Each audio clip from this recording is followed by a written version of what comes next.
Hello everyone, myself Dr. Nur Fatma. Today I will teach you the topic small intestine.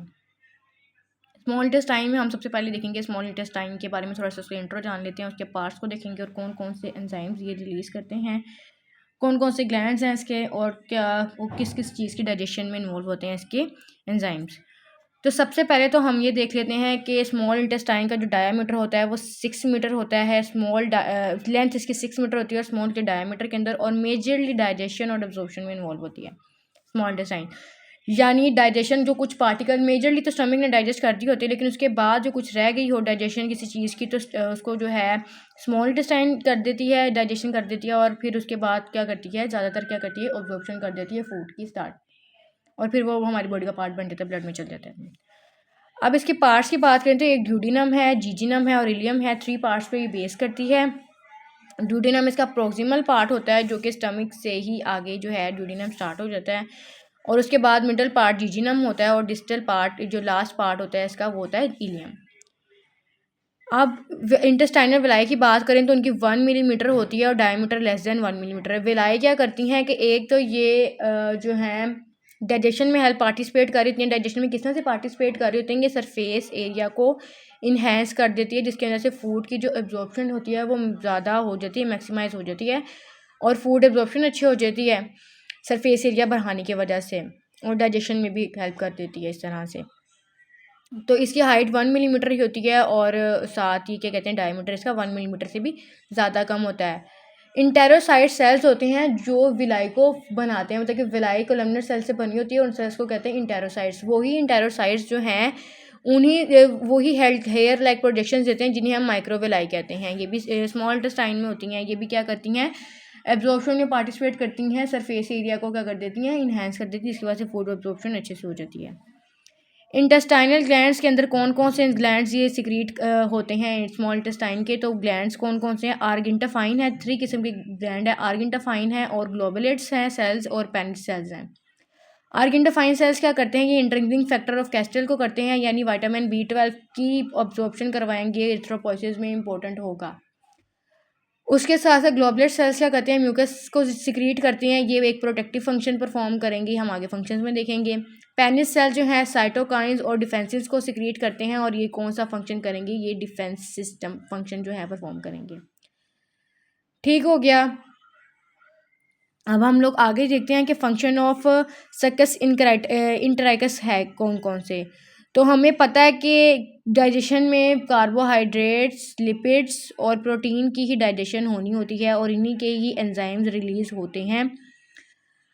तो अब peptidase जो है ये protein की डाइजेशन करवाएंगे। ये पेप्टाइड्स को क्या कर देंगे, अमाइनो एसिड्स में कन्वर्ट कर देंगे। ये इंटेस्टाइनल एंजाइम्स हैं। पहले हम नाम देख लेते हैं। पेप्टाइडेज है, सुक्रेज है, माल्टेज है, लैक्टेज है, डेक्स्ट्रीनेज है, ट्राइहलेज है, इंटेस्टाइनल लाइपेज है। होगा क्या कि पेप्टाइडेज पेप्टाइड्स को अमाइनो एसिड में कन्वर्ट कर देगा, सुक्रेज सुक्रोज को फ्रुक्टोज और ग्लूकोज में। कार्बोहाइड्रेट्स कन्वर्टिंग एंजाइम्स जो हैं उनके अंदर क्या होगा, जिस भी फॉर्म में कार्बोहाइड्रेट्स हैं, चाहे वो स्टार्च है, चाहे वो पॉलीसेकेराइड्स हैं, चाहे वो कुछ भी है, लैक्टोज है, कुछ भी है, उन सबको किस में कन्वर्ट करेगा, एंड प्रोडक्ट उसकी क्या बनेगी, ग्लूकोज ही बनेगी। और ये ग्लूकोज फिर बॉडी में जो है वो एब्जॉर्प्शन होगी इसकी, और यही स्टोर होगी, और उसी से बॉडी क्या करेगी, एनर्जी कंज्यूम करेगी। माल्टेज जो है माल्टोज को ग्लूकोज में कन्वर्ट कर देगा, लैक्टेज लैक्टोज को लैक्टोज और ग्लूकोज में कन्वर्ट कर देगा, डेक्स्ट्रीनेज डेक्स्ट्रीन को ग्लूकोज में कन्वर्ट कर देगा, ट्राइहेलेज क्या करेगा, ट्राइहेलोज को ग्लूकोज में कन्वर्ट कर देगा। ये सारे तो कार्बोहाइड्रेट्स कन्वर्टिंग एंजाइम थी। प्रोटीन को कौन कर डाइजेस्ट करवा रहा है, पेप्टाइडेज। और इस तरह एक लिपिड्स के लिए भी है, उसको कहते हैं इंटेस्टिनल लाइपेज। ये ट्राइग्लिसराइड्स को फैटी एसिड के अंदर कन्वर्ट कर देगा। इस तरह से एंजाइम्स के नेम भी पढ़ लिए, उनके फंक्शंस भी हमने देखे थे, किस तरह से किस चीज़ को वो डाइजेस्ट करवा रहा है।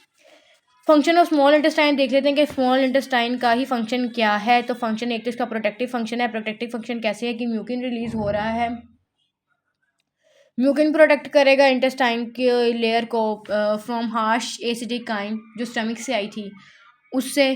उसके साथ साथ क्या करेगा, एक्टिवेटर फंक्शन किस तरह से, इंटेरोकाइनेज जो है, इंटेरोकाइनेज स्मॉल इंटेस्टाइन से ही रिलीज होता है, और वो हम लोगों ने पैंक्रियाज में पढ़ा था कि वो ट्रिप्सिनोजिन को ट्रिप्सिन में कन्वर्ट करवाने के लिए इंपॉर्टेंट होता है इंटेरोकाइनेज। उसके साथ हीमेटोपोइटिक फंक्शन तो हम लोगों ने भी पढ़ा है, intrinsic factor of Castle argentaffin cells जो हैं वो करवाते हैं।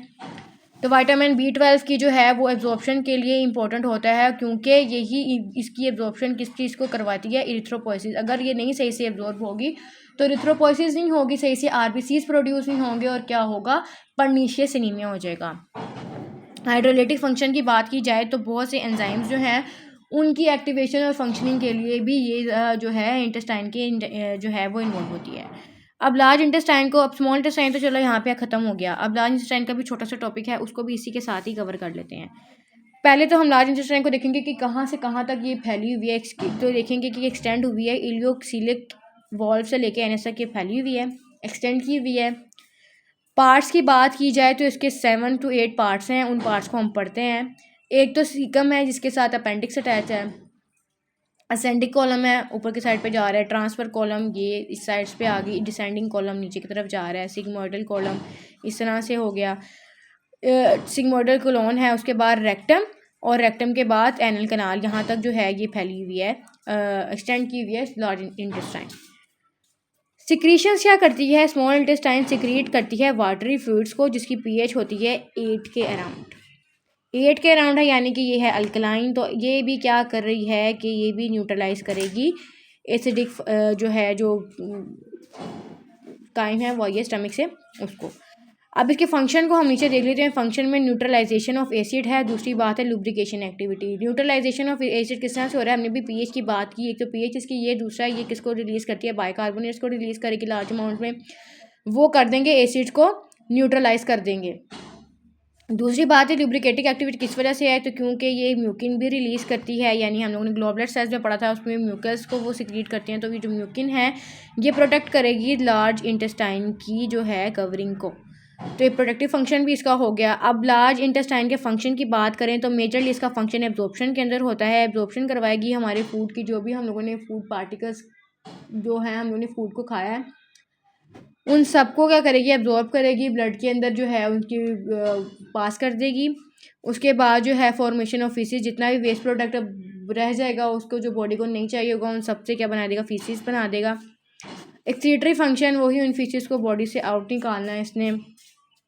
सिक्रीटरी फंक्शन, सिक्रीशंस वगैरह जो हैं वो जो है ये रिलीज़ करती है, जो एब्जॉर्प्शन के अंदर इन्वॉल्व होती हैं। सिक्रीशन कौन कौन सी, एंजाइम्स वगैरह सिक्रीट करती है। सिंथेटिक फंक्शन, सिंथेटिक फंक्शन क्या है कि विटामिन के, विटामिन B12, फोलिक एसिड, ये सब के यहाँ पे उनकी सिंथेसिस कहाँ होती है, इंटेस्टाइन के अंदर, जो लार्ज इंटेस्टाइन के अंदर। तो विटामिन के जो है कोआगुलेशन करवाती है, B12 जो है इरिथ्रोपोइसिस के लिए इंपॉर्टेंट है, और फोलिक एसिड DNA की सिंथेसिस और मैच्योरेशन के लिए इंपॉर्टेंट है। तो ये इसका होगा सिंथेटिक फंक्शन।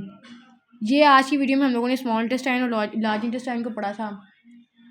वीडियो पसंद आई तो इसे like, comment, share and subscribe कीजिएगा। मिलते हैं नेक्स्ट वीडियो में। अल्लाह हाफिज़।